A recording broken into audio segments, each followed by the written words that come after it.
TellyCast, the TV industry news review. Hi, I'm Justin Crosby, and welcome to this week's TellyCast. This week, we take a look at the content industry in the Middle East with Mena TV's Nick Grande and Faraz Sayegh, General Manager of Jordan's biggest independent TV network, Roya TV. And in a brand new regular show feature called Commissioner's Corner, I find out what new programme ideas UKTV's channels are looking to acquire with Helen Nightingale, Senior Commission Editor at the network. And you can also hear how my programme pitch went. Don't forget to sign up for our new free newsletter called TellyCast Plus. It's packed with interesting TV industry stories of the week you might have missed and exclusive insight and opinion, including the secret producer, our anonymous exec reporting from the front line of TV production. It's all completely free. Just visit our website to sign up at telecast-podcast.com. That's telecast-podcast.com. We're taking a look at the Middle East and North African region on this week's telecast, and I'm joined by Nick Grande from Mena TV in Dubai and Faraz Sayegh, General Manager of Roya TV in Amman, Jordan. Welcome to the show, guys. Thank you. Thanks very much, Justin. I've been meaning to focus on Mena, or Middle East, North Africa, for a long time, as it's a region that I really find fascinating, although, to be honest, I struggle a bit to fully understand it. Coming to you first, Faraz, can you tell us a little bit about Roya TV? Give us a bit of a background to the network and a little bit of what the future holds for the network. Okay, Roya TV is a privately owned TV station. It was launched in 2011. It is based in Jordan and broadcasting from Jordan through Nilesat and several other dish networks, along with, of course, the online live stream and the video on demand. Along the years, thankfully, after about 6-7 years, we became the most viewed TV station in Jordan, reaching about 30% daily viewership. And across the years, we have been investing a lot in distributing our content and publishing it on several social media platforms, our online platform, and the business had become mostly, I would say now, our reach has become quite wide across online, not only in Jordan, but also to the Arab world and many other countries. So, starting as a TV station and, people keep saying that TV is dead or linear TV is dead. And I think what is dead is actually the brand is dead, being a TV station sounds quite classical and old. So what we've been trying to do is invest more online, and we have basically now we're about to launch a media group, which basically the TV becomes part of this group of media network. And we're utilizing the content that we produce on our TV, where we have currently a news website and app, a cooking website and app, a kids SVOD, women lifestyle website and app, as well as there's a small e-commerce website that's basically serving handcrafts and homemade products. Also, in order for us to get to this point, we had to do a lot of things on our own. So we had to come up with our own formats. So we had launched a dedicated company, it's called the Creative Lab, which basically does all the IPs and formats creation. And also we invested in managing talents and influencers, so we also did a company for that. And we also had the production house, who was doing most of the production for our content. A couple of years ago, we had also done the Media Training Academy, so which would help our team to get trained and also try to train people in the media scene. So just to give us an idea of the Jordanian TV landscape, you're the only independent network, is that right? Well, there are quite a small number of very few other independent privately owned, but they are not, they're barely viewed, I would say maybe 0.05% of the population. So they're quite insignificant. The rest, there are two stately owned TV stations. One is dedicated for news and the other is just general entertainment. So basically, this is the landscape, and the rest of the business, the media scene, is split between, the classical newspapers, news websites, and outdoor and radio. Nick, coming to you, tell us a bit about Mena TV. I started off in the Arab world back in 2000. I used to work in the 90s in Viacom, so I had a corporate background and came into a pay TV environment in the Middle East through what was then Showtime. And so I kind of learned the industry through the eyes of pay TV, but then set up a business 12 years ago, initially consultancy. It was a company called Channel Sculptor.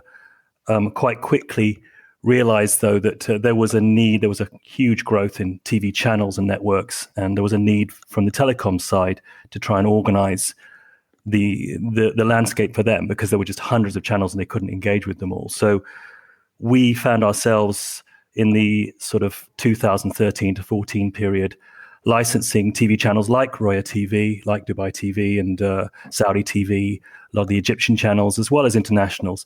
We built up this portfolio of regional channels and working with with Vodafone, with Saudi Telecom, Omantel, the various telecoms operators. And so through that process, we kind of learnt the industry from the buy side. We had data as well through the operators. We were able to see audience data. And at some point, we started organizing get-togethers for the CEOs of the TV networks, the telecoms, and even the streaming networks. This was sort of at 2016, we started doing that. And through that, I realized that there was a gap. There was a fundamental misunderstanding between the international vendors and the regional buyers. I think the vendors all assume that there are basically 4 or 5 major buyers in region. The TV networks here don't really know how to engage with the international industry, and in fact, even the regional industry. I mean, so many times when we were organizing the Leaders Summit, people were meeting each other for the first time, because, of course, MENA is 21 countries. You know, it's a huge area and culturally very diverse. So that's how the idea for MENA.TV came about.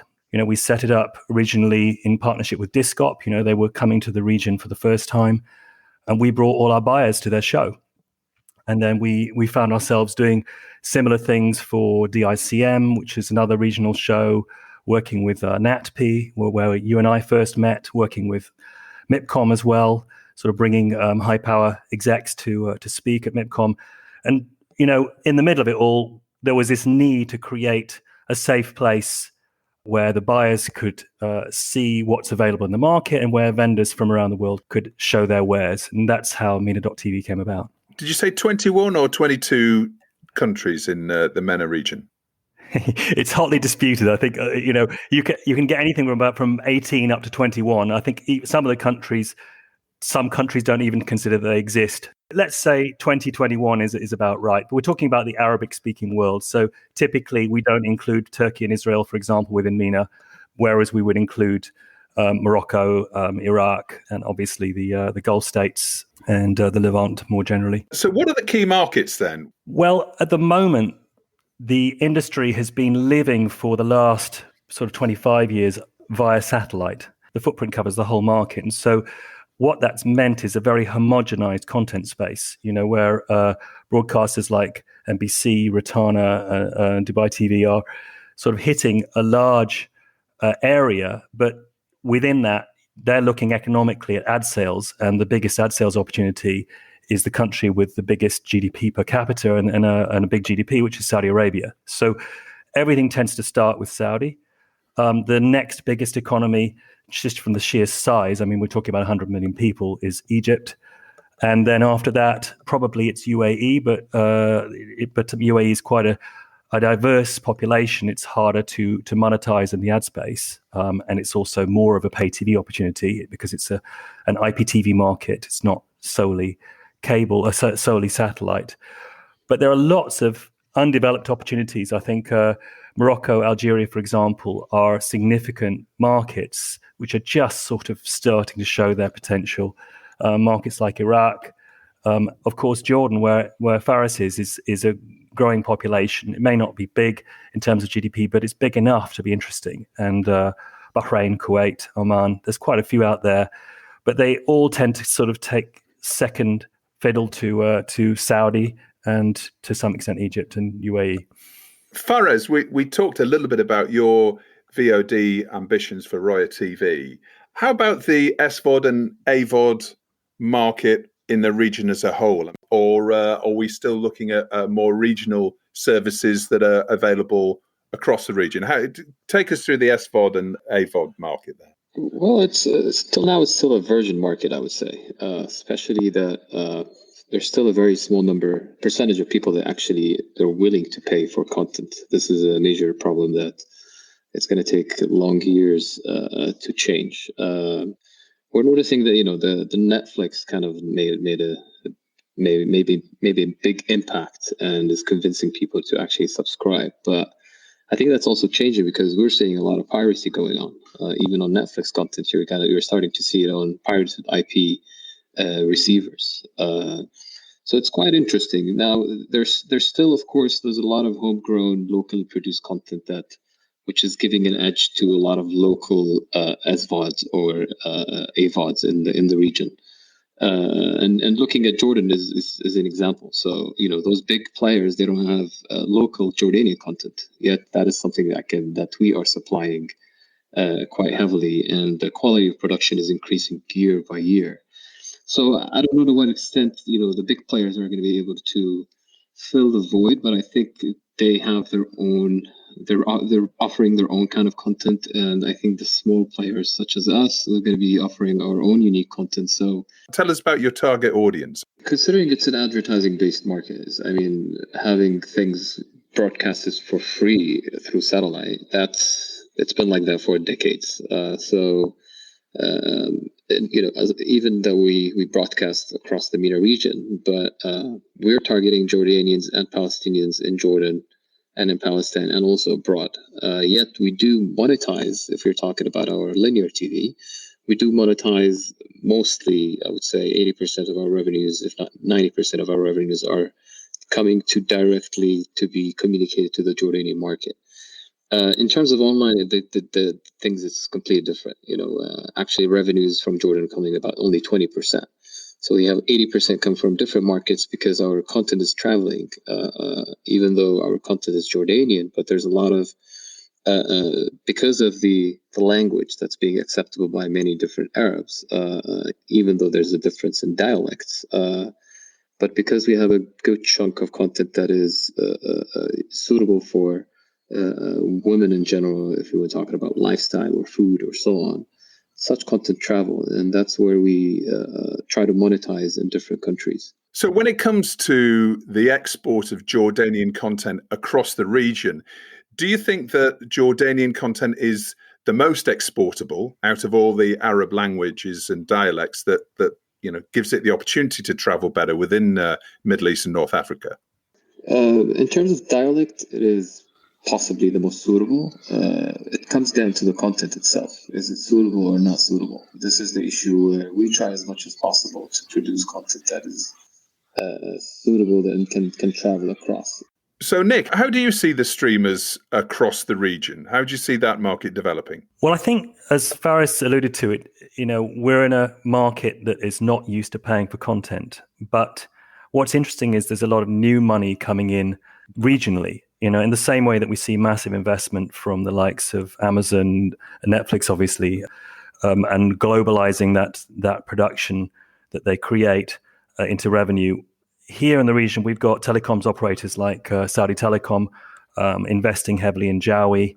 We've got businesses like Stars Play, who are reliant on studio content, but again, they've got GE as one of their investors, Stars, obviously. But then probably we can't ignore NBC and what they're doing in the streaming space. I mean, Shahid, for the longest time, was a bit like BBC iPlayer. It was basically a catch-up service. But now it's much, much more than that. They've done deals with studios. They have a major deal they announced last year with Disney.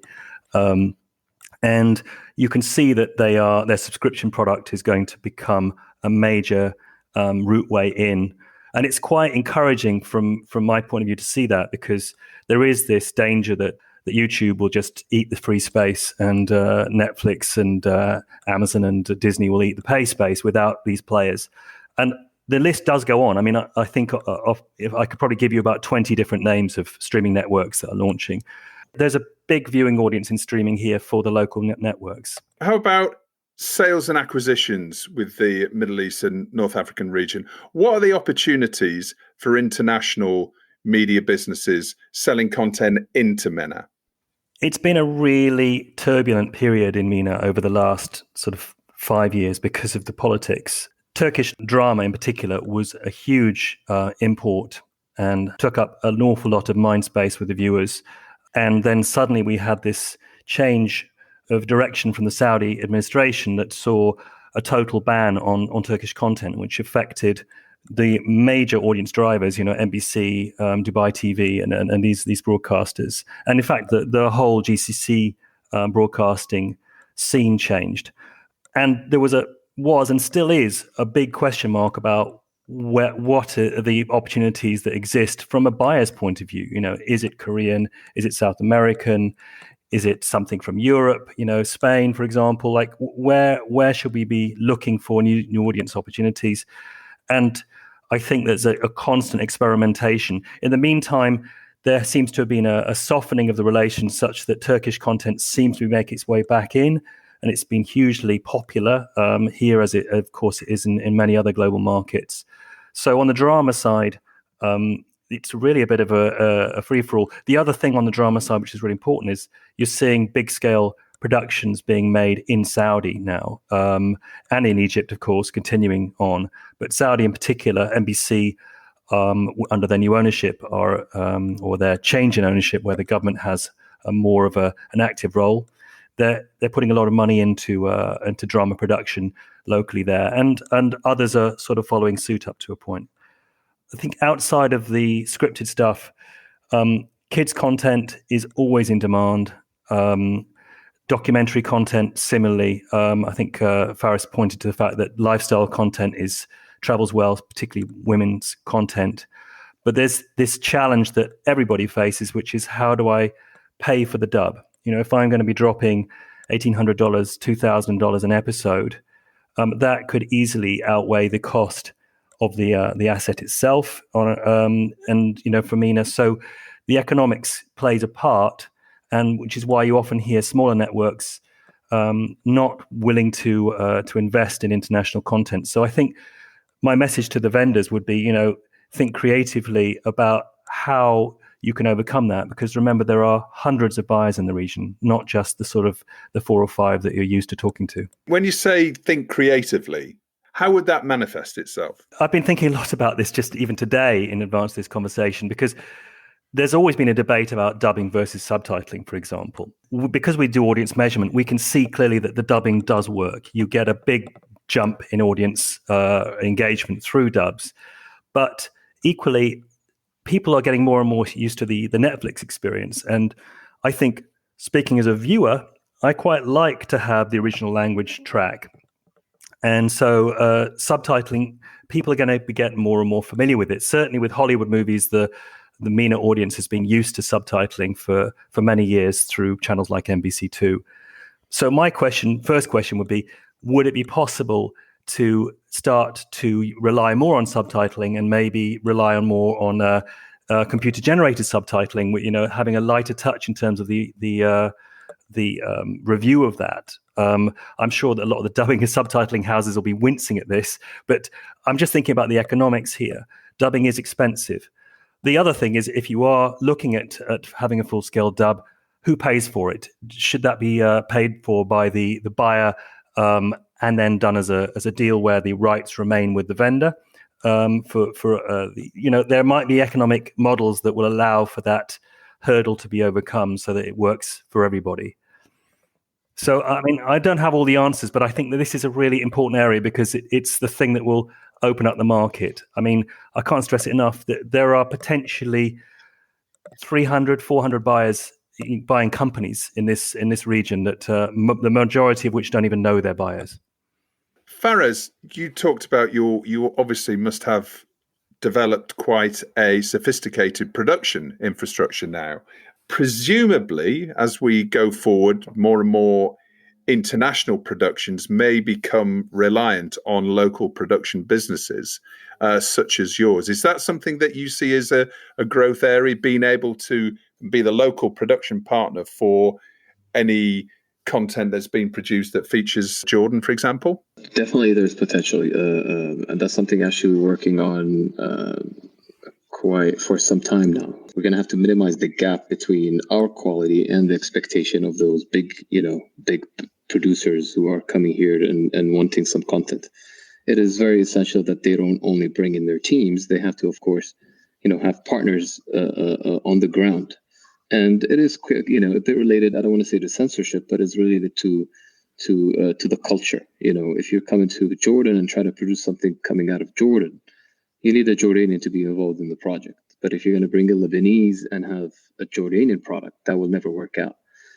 So we're trying as much as possible. We have produced a couple of short drama series, and the main goal is to, do mistakes and try to make our production better. So when we're ready to, for example, possibly produce something for Netflix, or it could be Amazon Prime, or it could be Apple Plus, we have to be ready for that when they are in need for such services. If I was a production company in the UK, for example, and I wanted to do a feature in Jordan, the cost may be prohibitive, and also travel with coronavirus and our ability to move around the world. Is that something that you can offer? Can you offer on the ground remote production, for example? If I'm sat in London and I can look at a screen and direct from London with a crew on the ground, is that something that Roya TV's production business can offer? Yeah, that's certainly one of the things, and this is supposed to be happening even before COVID. Because co-production is very important. We have to become more efficient, and we have to cut costs. And as a matter of fact, and because we have done a lot of projects across the region, not only in Jordan, we have a good network of producers across many different countries in the MENA region, where we can actually have such production happening in different countries. And some of our travel shows actually was done by 3 different production houses, us and another 2 in 2 different countries. So it is quite easy to do. There's just going to be a higher level of coordination, so you can get the same level of production quality in the same picture across these different productions. So how does censorship affect the Middle East and North African region? Well, it is different from one country to another. So at least I can speak on behalf of maybe Jordan. There is no clear system or clear a procedure on how censorship is done. It is quite clear for the feature films, in the theaters. It goes through a process, of screening process, and so on. But when it gets to TV, they tell you, you air things, and then we'll tell you if it's okay or not. And this is a major problem because in the law there are a couple of things that's quite clear what you can't talk about. But in reality, those things are actually become a very long list of things that you can't talk about, and it changes across time. It depends who is the minister, or it depends how the politics changing in the country. So it's an ongoing change of self-censorship that you have to keep doing and updating your policies based on what's happening in the country, which is quite tough and tough to plan. Tough. I'll give you a quick example. We had parliament elections a couple of months ago, and we had a plan to produce a very short drama series about elections. Unfortunately, we had to put that on hold because we didn't know what's going to happen, by the time we start shooting and by the time we finish shooting. And it was quite risky to talk about some of the issues that we had in the script. So we decided to scrap it. So that's the kind of things that we had to go through, along with, some incident that happened last year that was quite unfortunate during COVID, where many governments took the chance of suppression and oppression and try to put the media, try to censor a lot of things that shouldn't be censored. And this is something that you have experienced firsthand, reporting things that perhaps the government didn't really want you to. We had to go through the news chief and I. We were detained back in April 2020 for about 3 days. For a very simple piece of news that was done in the street, just asking freelance workers about their situation, especially during the lockdown, where they didn't have much, any income. And unfortunately, during that period, we were doing a lot of investigative news and proving that the government wasn't making and taking the necessary precautions and measures, which we had proved on many occasions that they were lying and giving wrong information. which led to a big clash, and we end up getting detained and jailed for about 3 days up until we had to pay bail and get out of that misery. Being able to second guess what the government will or will not allow from a news perspective is really important.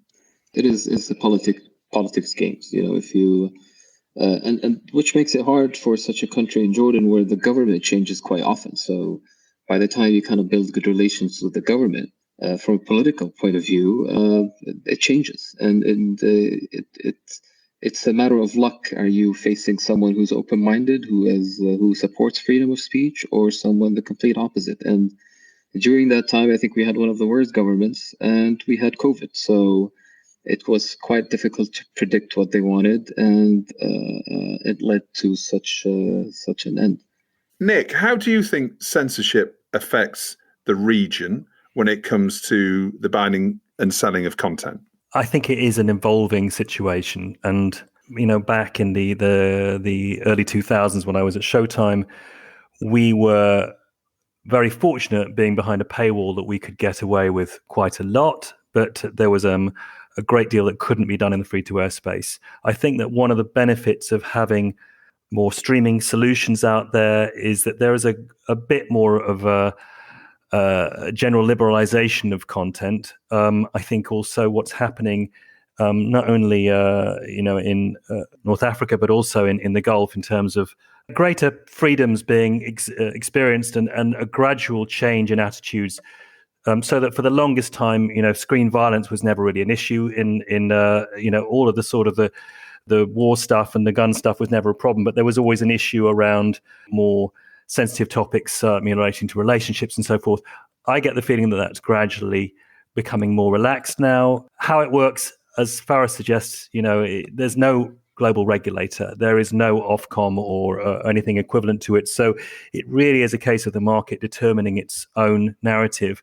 But I think YouTube has helped to open things up from that point of view. I think Netflix will do that as well. It was very interesting to me that shows like Orange is the New Black were available on Netflix when it went global. They were available in MENA.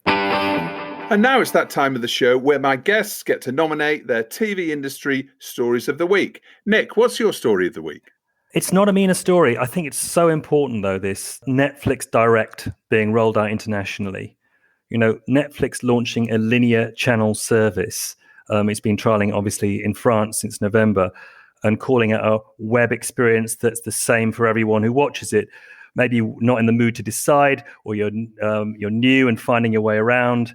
So it could also be used in the future to turn the release of hotly anticipated episodes, drive audience to a show that's underperforming. You can see all of these benefits, Netflix, but it is slightly ironic, given that Reed Hastings famously said on a number of occasions since 2013 that linear TV was dying and would be dead within 20 years. But it's not only Netflix. I mean, Watch Party on Amazon doing something similar. Maybe COVID's fueling this, as a common longing for communal bonding experiences. My question underlying all this, particularly coming from MENA, is Netflix Direct a good thing or a bad thing for linear TV channels? Is it presenting a way for the linear channels to remain relevant, or is it presenting yet another reason not to use them? How about you, Faris? What's your story of the week? I think it would be Viacom, CBS, and Dish Media. They delivered addressable ads in live national broadcast TV. I think they just tested it and they announced it. And it's quite interesting because, being a business who mostly the revenues are coming from Dish satellite transmission, it is something that we definitely need. And there are a few examples in the region who are actually trying to do addressable TV ads, which we hope, we will get rolling pretty soon, so we'll be able to serve our clients in a better way. And as more and more eyeballs are going towards SVOD, the ability to target advertising more effectively on commercial networks becomes more and more important and crucial, right, for the future of advertising on TV. Today, the advertisers just, whenever they have a campaign, they keep comparing, their online advertising and how targeted it can be compared to TV, where it's just going nationwide. So it is quite crucial that within the next couple of years that we have some kind of solution and a technology where we can serve, the online ads, just not any different from the TV ads. And now it's time for Hero of the Week and Get in the Bin, where my guests get to nominate who their Hero of the Week is and who or what they're telling to get in the bin. Fares, who's your Hero of the Week? It's an Apple Plus TV show. It's called Ted Lasso. I don't know if you guys have seen it. Yeah. But I watched it, and it's quite inspiring. It's such a great show with great script. I think it was launched back in October, but I've just seen it right now. It teaches you a lot about leadership, and it's quite inspirational. I do recommend that you guys give it a shot. And Fares, who or what are you telling to get in the bin? Blockage of social media platforms. I'm not saying they shouldn't block Trump, but I think that's quite biased that there are many others that could be blocked. And if they're going to start blocking things based on their own policies, I think this is quite dangerous because there are many other, out there are many terrorists and there are many people that should be blocked. And it is quite interesting how they're making their own decision of who to block and who not to block. It's a key point, really, for news distribution and opinion and influence right around the world. Again, that's something that's a developing story. Nick, who's your Hero of the Week? This week, despite their woeful lack of action on climate change, it has to be the Australian government for standing up for the commercial rights of news providers and challenging the search hegemony of Google. So, yeah, seeing Scott Morrison saying Australia doesn't respond to threats, I realise it's a really complicated story, but I think it's so important that a small economy, democratically elected economy like Australia does this. They can provide a signal to other liberal economies to be thinking about the same. I think it's potentially a pathway to a more commercially viable news industry where journalism is actually rewarded. As Fares said, the whole issue of news regulation and influence that social media networks have got has got to be one of the main developing issues of the year. So hopefully something that we can that can be addressed. And who or what are you telling to get in the bin? Well, I realise all our stories up to now have been international stories. I think there's still an international element to this. I want the centralised management teams of the big TV networks to get in the bin this week, because I'm so sick of seeing really good management teams regionally being let go and replaced with centralized management, sort of often covering 3 or 4 territories. I realize there's cost implications that are behind this, but I think it's also a case of turkeys voting for Christmas. I think that there's a whole generation of really important knowledge which is being let go at a critical time in the industry. So it's just frustrating to see that. Well, I worked in Viacom in the mid-90s, as I think mentioned before, and during my 4 years there, we did a centralization, we did a regionalization, and another centralization. This stuff is just normal, but I would like to see the networks look after their regional teams. The shift from networks to becoming more digital focused is perhaps not really helping that? Yeah, I think it's an interesting point. I mean, I look downstream, what's the industry going to look like in 2 years' time, when Disney's renewal with OSN comes up and so forth. It's going to be a model which is more and more run out of Los Angeles and London. You can see that. For a vibrant industry to exist, doesn't matter what region you're in, you need to have an engaged management of your media assets, working directly with the audiences and understanding them, and especially in MENA, where there are so many cultural differences and nuances. So I really hope that we don't see a sort of too much of a gravitational pull towards the HQs. Really interesting to hear that, Nick. And Fares, thank you so much for both of you for joining us this week. It's been really, really interesting to hear about Middle East and North Africa. We could obviously dedicate a whole couple of weeks shows to looking at all the various different diverse countries and communities within such a massive region. But it's really nice to just focus on it just for a moment. Nick, Fares, thank you so much for joining us again, and good luck, and hope to see you in the flesh very soon. Thanks very much. Thank you so much. Appreciate it. And now it's time for a brand new feature on the show called Commissioner's Corner, where we catch up with a leading network or streaming executive to find out the latest on their content needs. And to kick off the series, I'm delighted to be joined by Helen Nightingale, Senior Commissioning Editor at UKTV, home of channels including Dave, W, Gold and Yesterday. Helen has exec produced on shows across the network and has commissioned the award-winning Emma Willis Delivering Babies and Women on the Force for W, Cops on the Rock for Dave, and Secrets of the Transport Museum for Yesterday. Welcome to the show, Helen. Thank you very much. Great to have you on. How are things at UKTV? How are you keeping things going during this lockdown 3? How does that affect the process of commissioning? Because obviously everything you're doing is via Zoom, presumably. It's all via Zoom. I mean, everything is, we're all working remotely. And it was harder when we first started, back in March, because we were all a bit like, oh God, what's the technology? And I can't see you and I'm on mute and etc. We know all the jokes. But we've sort of settled into it, actually. And what I think now is really interesting is it, I've been a producer for many years. And I have been a commissioner for 5 years at UKTV. And I thought that being in a room together, literally being actually in real life in a room together was so important to the process. But actually, we can do it like this. I mean, don't get me wrong.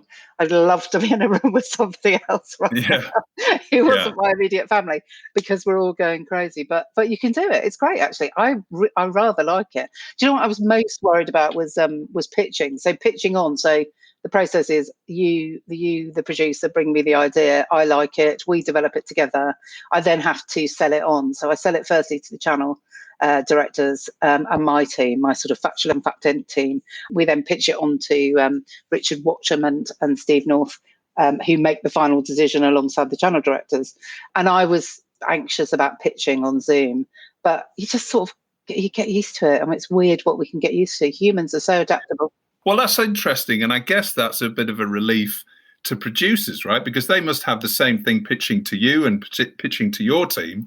It's like, how can we communicate, how passionate and excited we are on this project and really sort of communicate the key points when you're not in the room. As you say, we're adapting. We try to be as relaxed about it as possible, actually. You and I have just been having a chat about, it being a sort of relaxed conversation. And so we tried to do that with the producers, just so that it didn't feel weird, because it felt weird enough as it was. I commissioned quite a lot, actually, during the lockdown. I developed and commissioned quite a lot, as did my colleagues. UK listeners are obviously very familiar with UKTV, but for our international listeners who may not be quite as familiar, can you give us a really quick rundown of the network's channels and the audiences and your role? So UKTV is the network, and the channels within that are Dave, Gold, W, Drama, Alibi, Eden and Yesterday. And the programmes across the network span comedy, entertainment, natural history, factual and drama. We commission on Dave, Gold, W, Alibi, but not me. I'll talk about that in a minute, and Yesterday. So currently we don't commission on Eden, which is our natural history channel. My role is senior commissioning editor, factual and fact-ent, and factual entertainment, which is actually quite broad.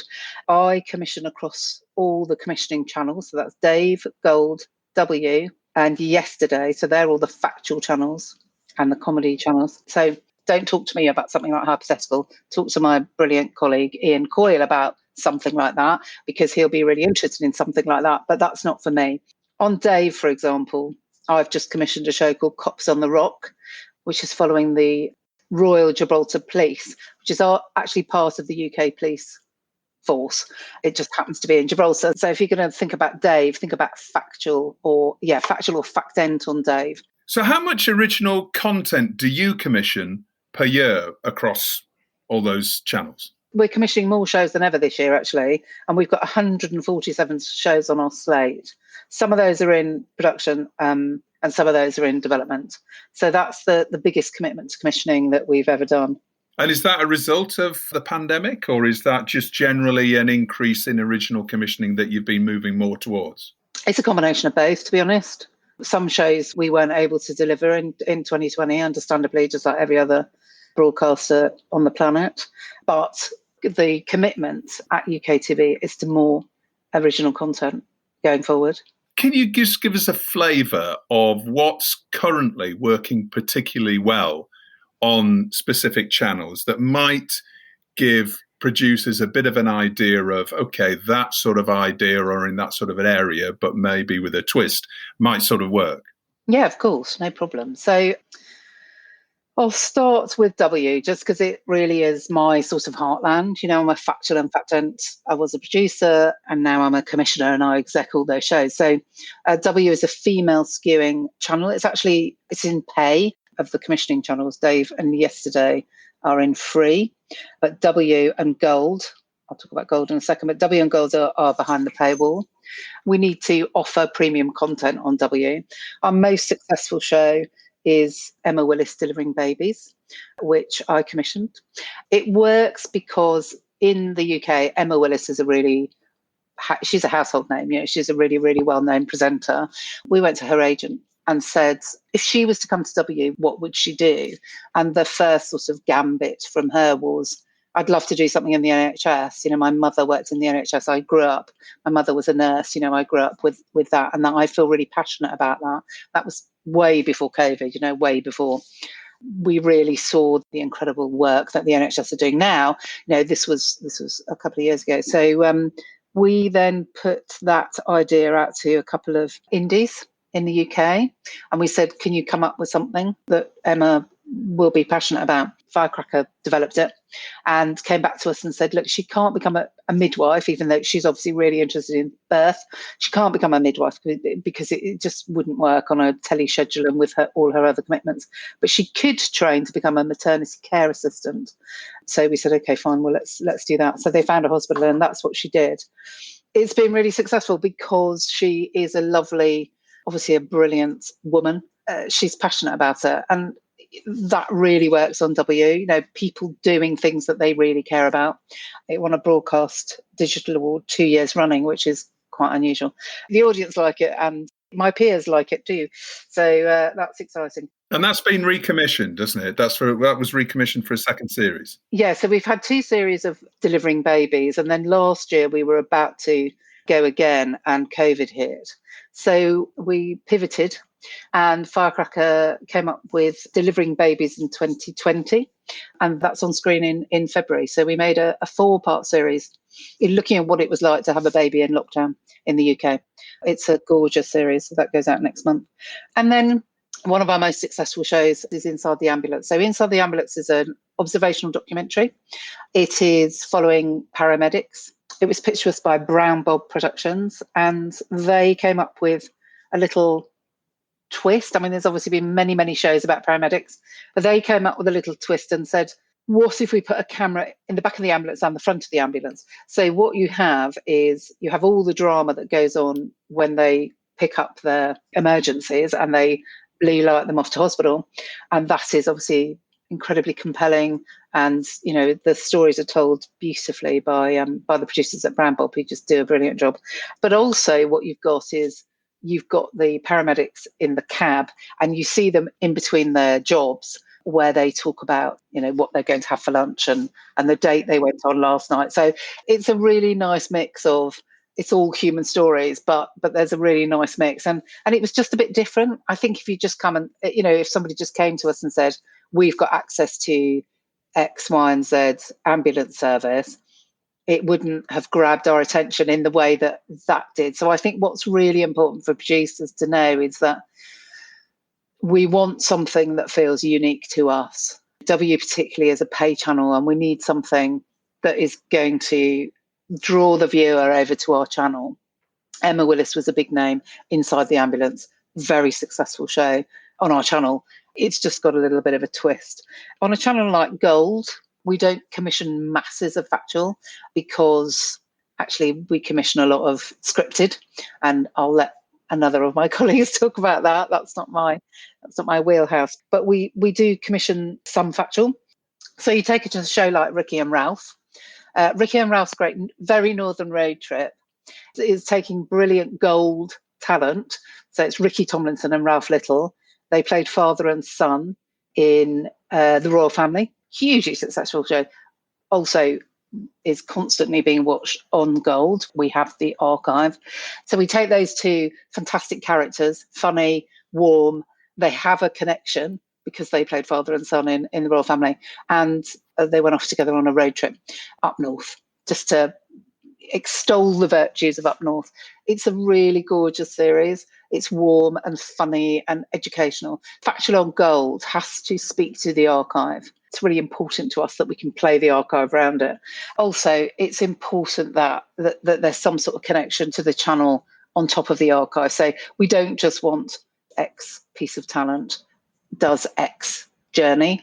There's got to be some connection there. It could be, for example, if there was an anniversary around Dad's Army, for example, or another well-loved comedy classic that's playing on Gold, and there was an opportunity, a production company came up with an idea to say, okay, it's the 40th anniversary, the talent's still available, and actually we've got an idea that plays to the original series but takes it on a bit or a different viewpoint on it. That's the sort of thing that might be of interest. That's exactly right.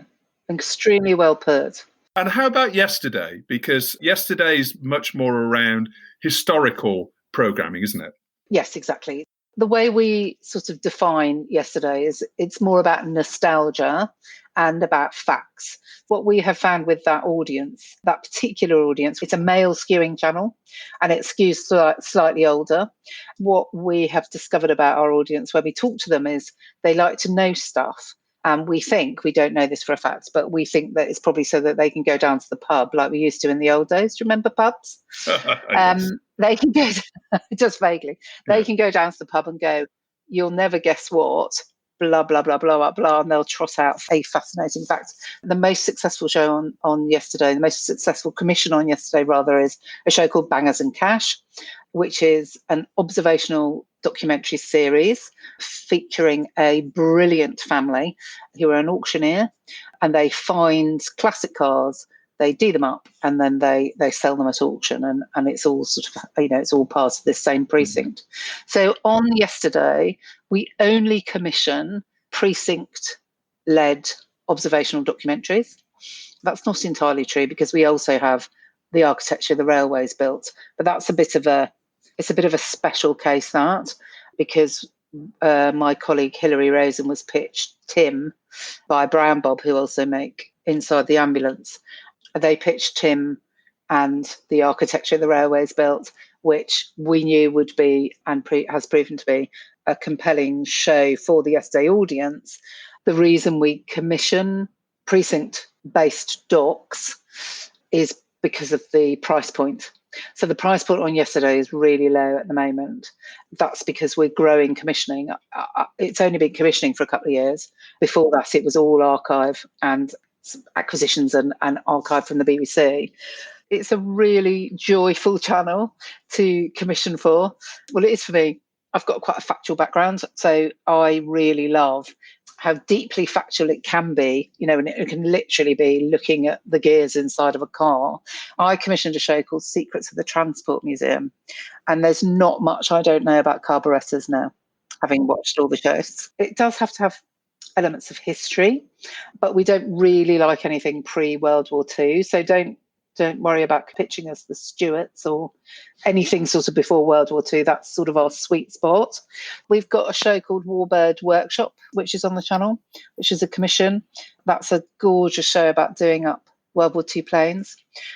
Again, observational and factual. So characters are important to us, but the factual content's really important to us. Secrets of the Transport Museum is based at Brooklands Transport Museum.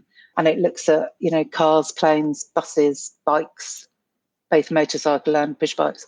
It's a really good precinct with lots of areas of interest to that audience, the 45 plus. What do you mean by precinct? Oh, I mean a place, a hub. Okay. Bangers and Cash is based at the auctioneers.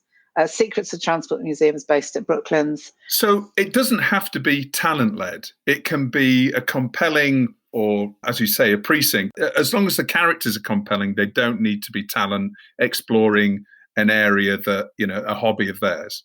That's exactly right. It needs to be not talent, in fact, because putting architecture the railways built to one side, we are only commissioning observational documentaries.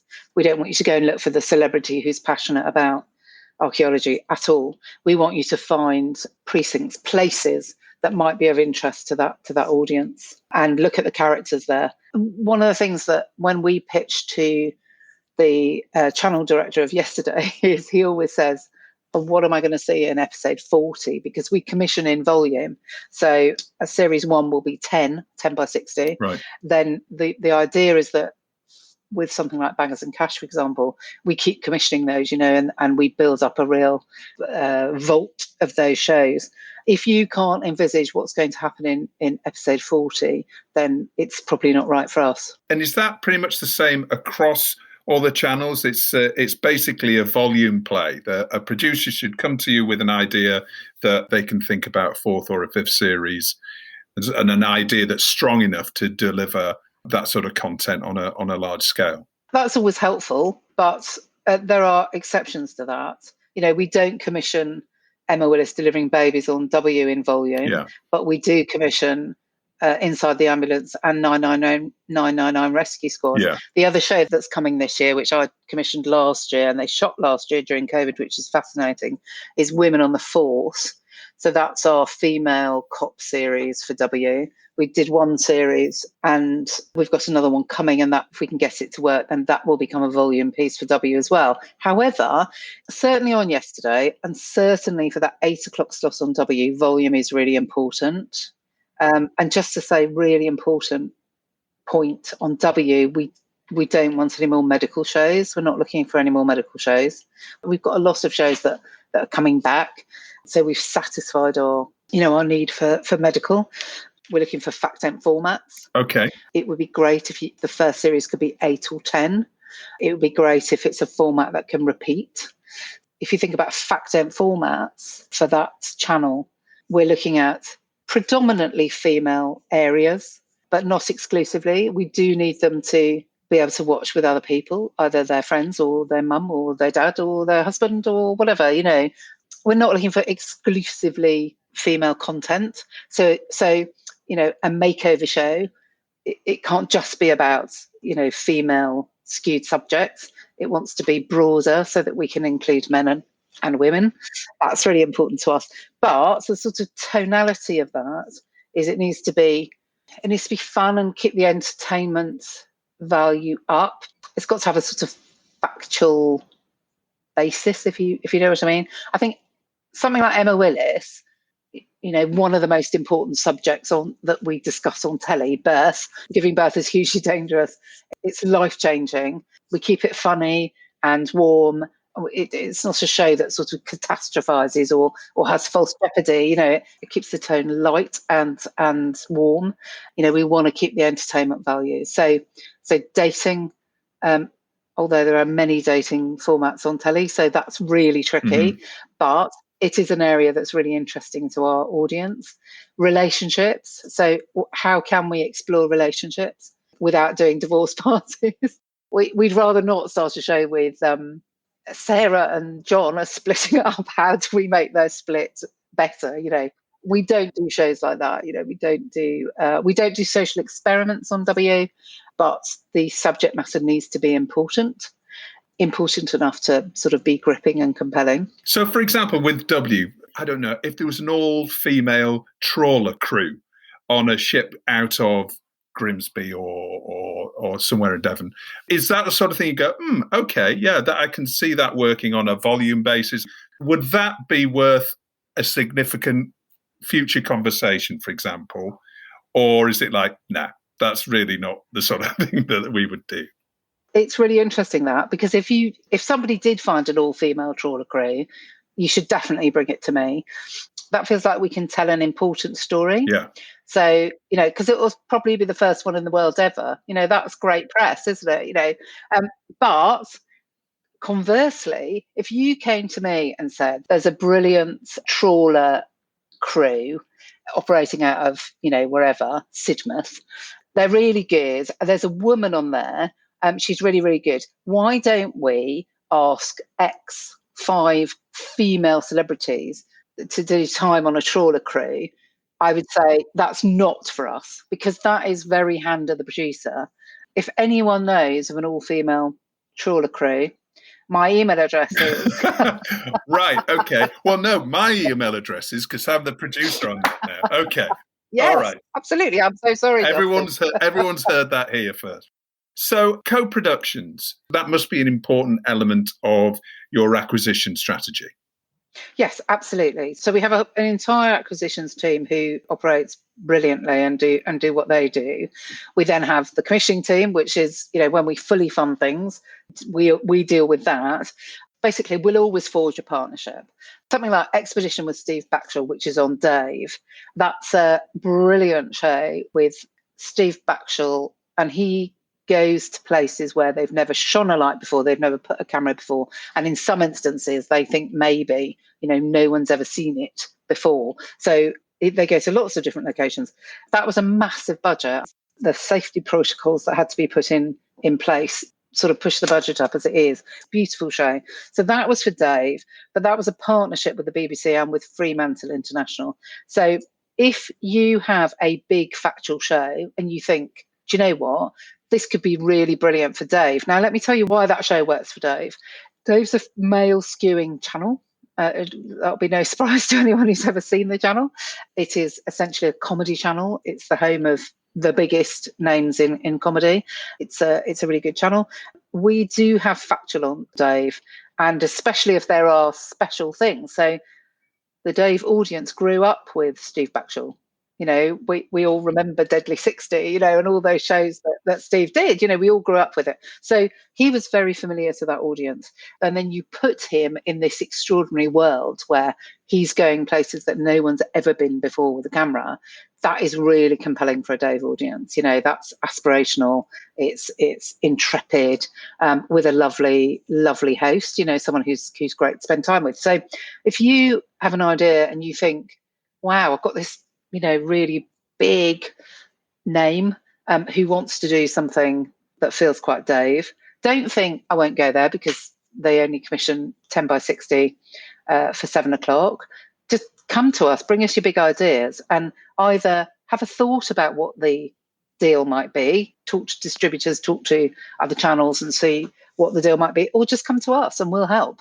We'll always work with people to get the very best content on our channels. It's worth saying that also it's not only UK producers that work with UKTV. You commission from producers all around the world. Yeah, absolutely. Yes, absolutely. I mean, we commission less from people all around the world, but what I'm saying is people all around the world don't think you can't pitch to us. But it's really important that our shows have either a hugely international appeal. I mean, look at something like Border Force, which is on Dave, another really successful show. That is a volume piece.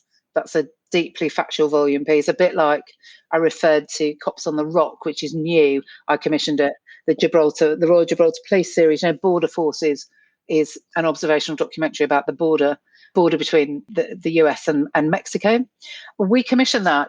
That is a commission. It's made by British people in the States.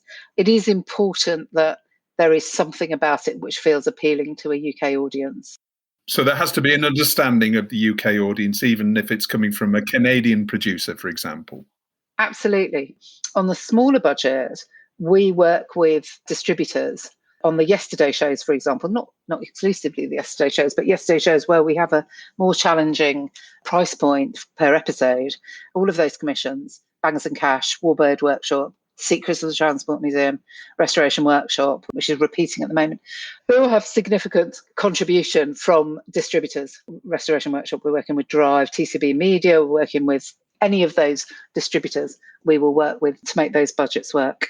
We talked about what you are looking for, the types of show that you are looking for Dave and W, for example, and Yesterday.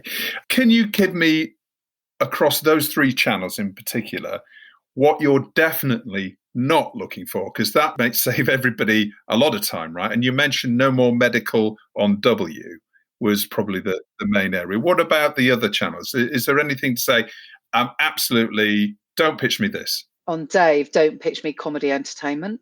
That's not my area. I only look after factual and fact-ent. Don't pitch me, 3 comedians sit in a studio and do something, because that's not right for me. We're looking for celebrity journey on W if it is their passion. My boss, Hilary, has this brilliant phrase, which is this, that, and the other. So if you picture me something which is this, that, and the other, it has to have a really strong narrative arc.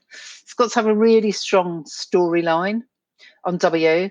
So we don't want magazine shows. Don't pitch us the alternative to Loose Women.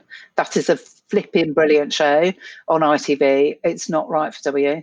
Actually, that highlights how important also it is about the individual that you're pitching to, isn't it? Getting the person right within the channel as well that you're speaking to, having those initial conversations with.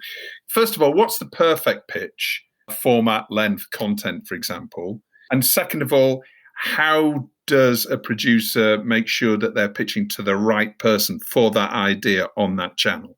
So for me, and this is really personal, Justin, I don't want anything more than a page. If you're initially contacting me about an idea, I don't want more than a page. What I really like is some sort of good image that tells me what I'm going to get, and a really strong selling paragraph, and then a bit more detail. And if you're sending me a format with format beats, then by all means send me a beat sheet, just a sort of outline of what the format beats are. But I really don't want 12 pages of research. It might not be right for us, and then you've done all that work, and I have to say no to the top line. So I am really happy to get a top line and a paragraph. That suits me. If you have tape is always helpful. Any sort of moving image is always going to attract our attention. And then in terms of getting in touch with us, we have a commissioning website. So we have our UKTV commissioning website. That will give you the channel brief. So that will give you a much more concise version of what I've just done. And then it will tell you which genre commissioner you should be getting hold of. So Hilary Rosen runs Factual and Fact Dent, and that team includes Helen Nightingale and Kirsty Hansen. And Ian Coyle is the head of entertainment, and he has a commissioner who reports to him called Mark Idden. And then there's the scripted people, which I'm not going to talk to you about because they're scripted. If you go to the corporate site, to the commissioning site, it will also give you our submissions email. In the first instance, if you're not sure who you should contact, then send it to submissions. They will then filter it down to us. All right. Well, we'll include a link in the episode description to that website so everybody can access that information really easily. In terms of budgets, obviously, I know you can't be specific, and obviously an Emma Willis fronted show is going to be a different budget from a Bangs and Cash type show, for example. But can you give us an idea about what the budget range is per hour across those channels? That's a really difficult question. I'm not being evasive at all. It's just that it varies so massively. Hypothetical, or the new show coming up on Dave, which is Mel Giedroych's Unforgivable. Those are very, very different to Secrets of the Transport Museum. Our budgets are in line with other broadcasters.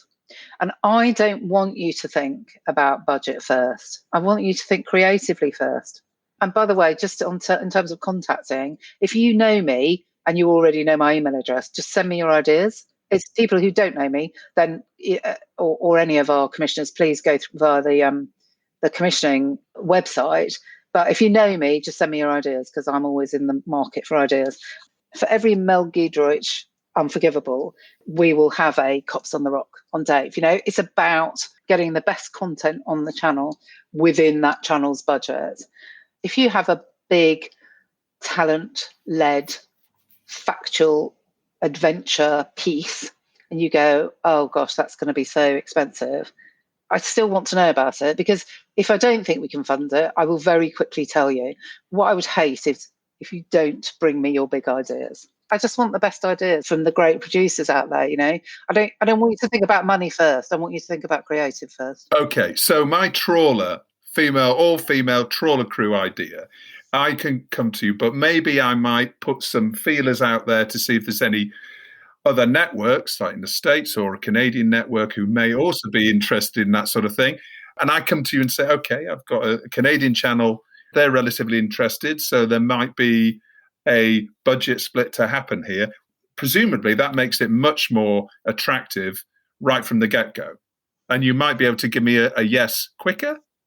When you bring in other parties, it always takes longer for everybody to sort of do the deal, so it's not always quicker, but it might get sort of promoted to the, if we have a double tick system, it might go to the double tick quicker because we know that there's funding in place. Listen, if you've got funding for something, it's always good because you're sort of ahead of the game. I'm going to suggest that probably the all-female trawler obstock is probably perfectly fundable from W on its own.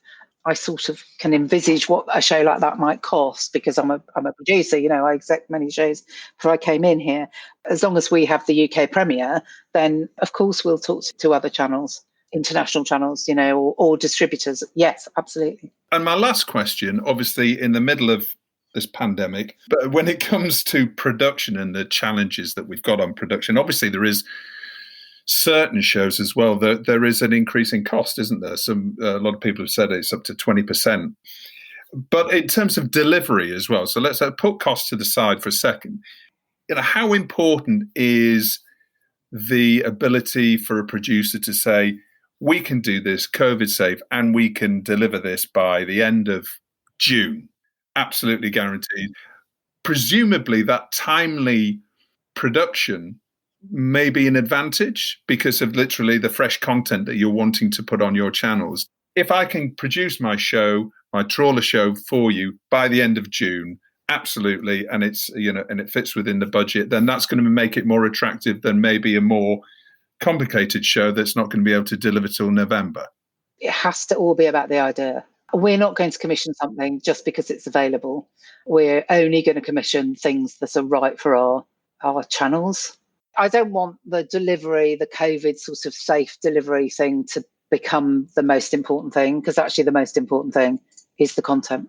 Fantastic. Helen, thank you for spending so much time with us. Really appreciate your insight. And as I say, we'll post that link to the commissioning website on the episode description so everybody can get in touch. And if anybody wants to produce an all-female trawler crew show, get in touch with me and then I'll get in touch with Helen and we'll be away. Absolutely. All the best. Stay safe. Hope to speak to you and see you in real life very soon. Thanks very much, Justin. It was lovely to chat to you. And now it's time in the show to welcome once again Tracy Forsyth, our wellbeing expert. Tracy, hello, how are you doing? I'm very well, Justin. How are you?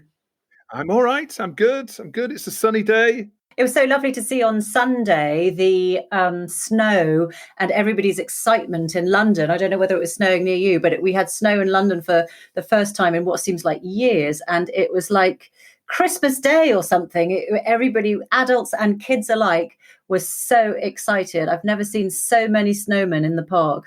It was incredible.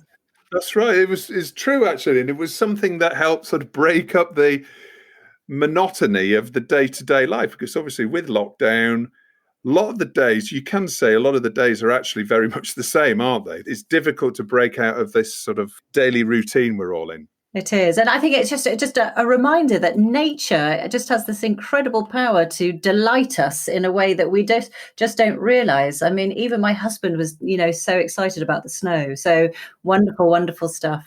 What are we talking about this week, Tracy? Well, this week, I want to talk about what it's like to be a self-critical overachiever.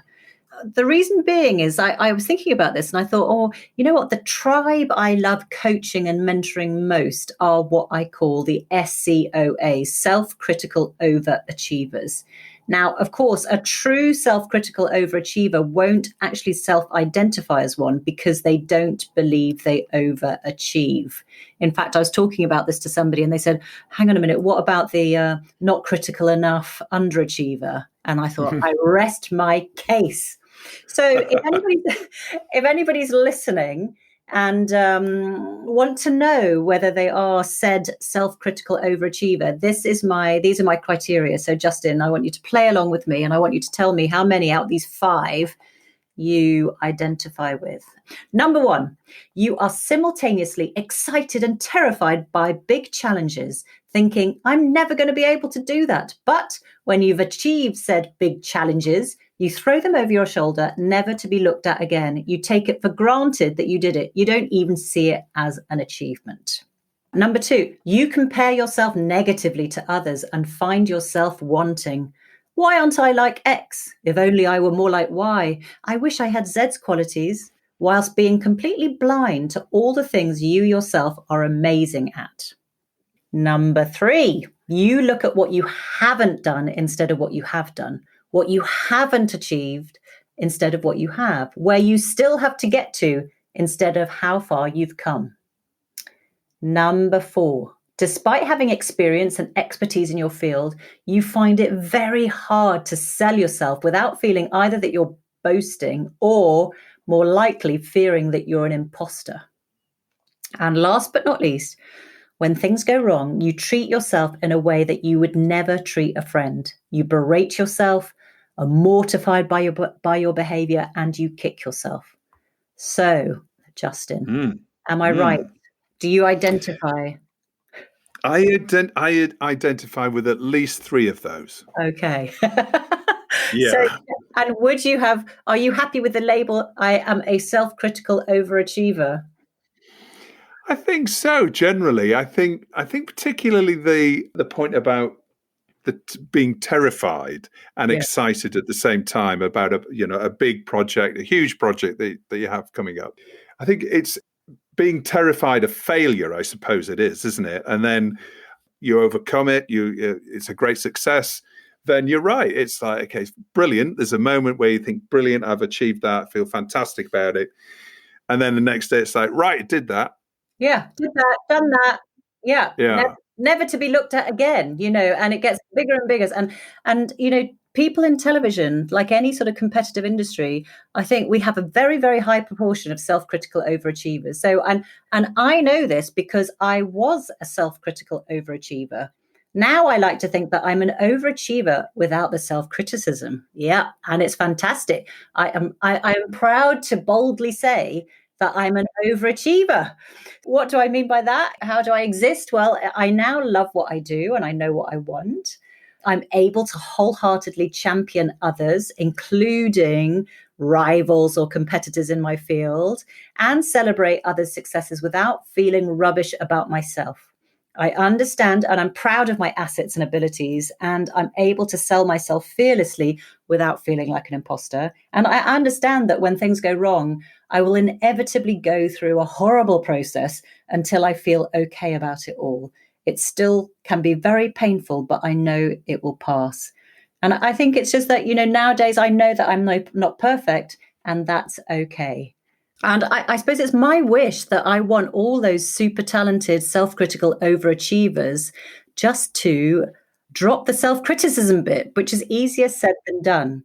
Here are some of my broad tips. How did I get here? Well, certainly age and experience helps. I'm now 51. I'm proud to be 51. I think the best is yet to come. I took serious note of what energizes me and what drains me, and I've adjusted my life accordingly. The next thing I did is I decided I wasn't going to be modest for society's sake, that I was going to celebrate my assets and not worry so much about the things I'm not. I'm not perfect, and that's okay. I spent time also getting 100% clarity on what moves and drives me and what impact I want to have in life. And that's what I measure myself against. And I decided to act on what I wanted, not to wait for permission or for the approval of others. So now that's why I love working with self-critical overachievers, because in coaching or mentoring, you can take people on that process to get them to shed that self-criticism and see themselves in the true sort of resplendent glory that they truly are. And it's just, I want to say to people in this industry, I see you, I champion you, you are amazing. So don't be hard on yourself and enjoy what you have. Is this a process, Tracy, that you take people through? It is a process. You know, we look at as all those things, values, motives, drivers, energizers, de-energizers, and look really closely at the inner critic and that limiting chat that you have. But also, so it is a process that you go through in coaching and mentoring. And actually, just to let people know, I am just about to launch a virtual online academy, virtual online, it's the same thing, called Fast Track to Fearless. And it's going to be dedicated to 100% career confidence and fearless leadership. So I'm actually doing a free mini series on defeating imposter syndrome. And if you head to fasttracktofearless.com, you will be able to download my free mini series on defeating imposter syndrome. So that is just one of the first ways you can do to drop the self-critical from your overachieving self. We'll put a link in the episode description to Fast Track to Fearless. Tracy, thank you. That's great advice. And I'm sure people can really benefit from going through this process. Look forward to speaking again very soon. Thank you for having me. Well, we've reached the end of another week's show. As always, thanks for listening. Don't forget to rate and subscribe to the show and share it with friends and colleagues.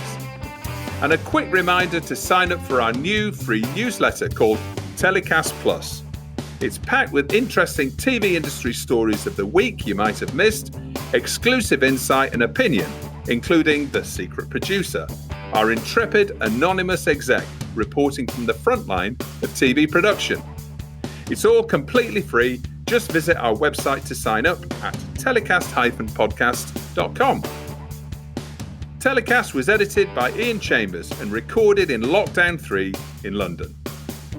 Until next Thursday, as always, stay safe.